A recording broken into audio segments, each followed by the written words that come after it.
Aujourd'hui, on change de décor. Dans la vidéo précédente, on a vu comment bien choisir et préparer ses œufs avant incubation. Maintenant, on arrive à la dernière étape avant le grand départ.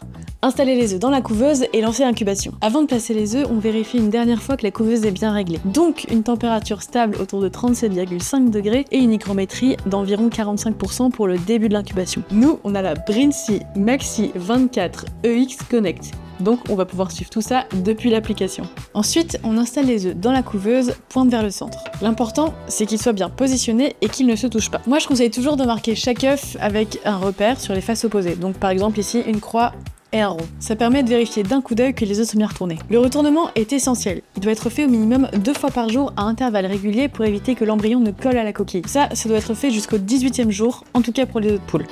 Une bonne habitude à prendre dès le début, c'est de noter ce qui se passe. Le retournement, l'hygrométrie, la température et le poids des œufs avant lancement. Ça permet de suivre l'évolution, de repérer s'il y a un problème et de mieux comprendre ce qui fonctionne. Mieux encore, si vous avez sous la main le manuel de l'incubation, un tableau tout fait est déjà prêt pour un suivi jour par jour. Le livre est toujours dispo sur le site de la ferme de Beaumont. Une fois les œufs en place, on referme la couveuse, on évite d'y toucher inutilement et on laisse le système se stabiliser. L'incubation est maintenant lancée. À partir de là, le décompte de 21 jours commence.